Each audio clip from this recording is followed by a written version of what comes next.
The water hit my arm before the applause finished. A white scream without sound. Steam curled up like a confession. I didn't drop the plate. I didn't flinch the way she wanted. I watched my sister's hand tremble as the pot emptied, watched my mother's mouth curl into that smile she saved for funerals and weddings. Someone laughed, unsure if this was part of the act. The cake candles kept burning. So did I. Trash deserves to be burned, my mother said. Calm, certain, as if she were naming a rule of physics. It would have been better if your face got burned too. I didn't cry. I catalogued. Who was standing where, who looked away, who didn't.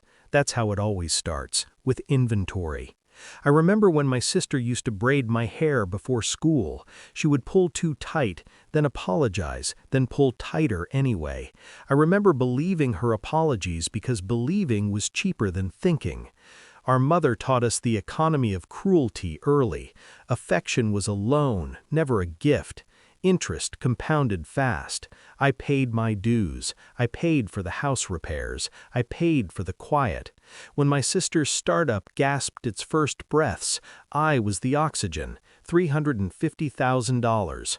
I didn't ask for control, I asked for competence. When she wanted a car to look like success, I signed the lease.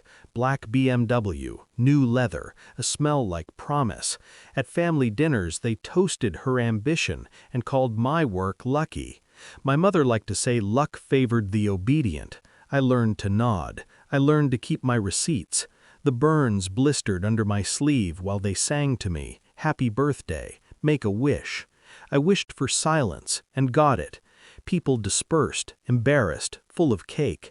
My sister avoided my eyes. My mother didn't. She never does. She feeds on eye contact. It tells her she exists. That night, I stood in the shower and let cold water drum the pain into clarity. I replayed the scene without the sound. The way the pot tipped, not a slip. The way my mother didn't ask if I was okay, not a shock. Patterns don't lie. People do. I had noticed things before, small edits to the truth, a missing invoice, a meeting I wasn't invited to, my name left off a deck that used my money as its spine. When I asked, my sister smiled too fast. "You worry too much," she said. "Trust me." Trust is a verb with consequences.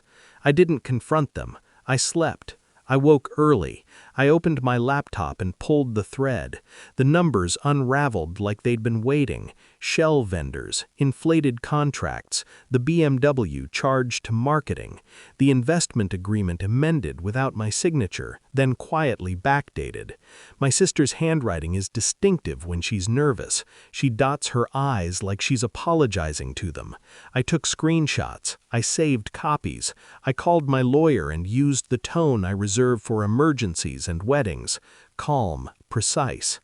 By noon, we had a plan that didn't require raised voices.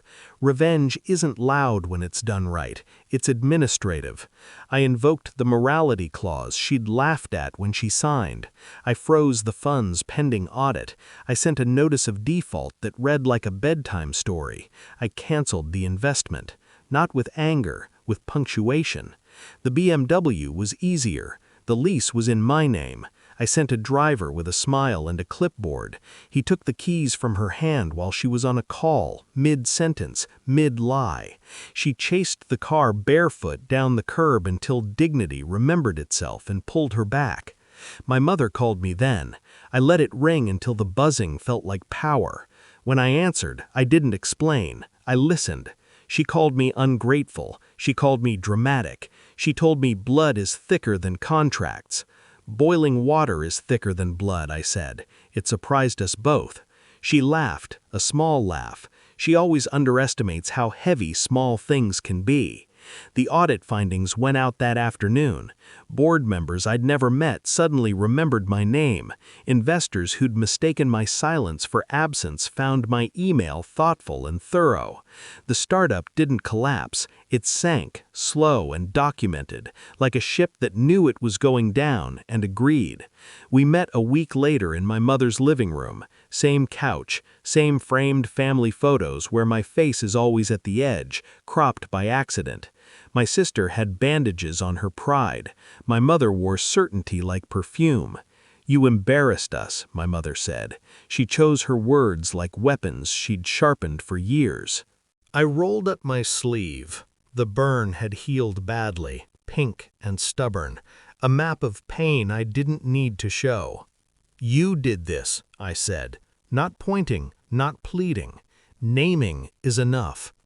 My sister cried then, real tears this time. She said it was an accident. She said she was under pressure. She said I always get everything anyway. I let the silence sit until it grew teeth. "You got everything," I said. "I built the table. You flipped it. Don't ask me to eat off the floor." The moment landed, not with fireworks, with gravity. My mother's sneer softened into calculation. She saw the future rearranging itself without her consent. She reached for control and found air. I stood. I didn't hug anyone. I didn't forgive. Forgiveness is a private ceremony. This was a public correction. On the way out, I took the framed photo from the wall, the one where I was half missing. I handed it to my sister. "You can keep this," I said. "It's accurate." Now, months later, I think about the party sometimes. The steam, the candles, the way I didn't cry. People mistake restraint for weakness. They mistake silence for emptiness. They think kindness is a resource you can mine until it collapses. They forget that I am patient. They forget that I keep records. They forget that fire teaches you where not to stand. I didn't burn them back. I let the truth do the work. I took my money. I took my car. I took myself out of a story where pain was the price of admission. Justice doesn't always shout. Sometimes it signs, dates, and leaves the room. And the candles? They went out on their own.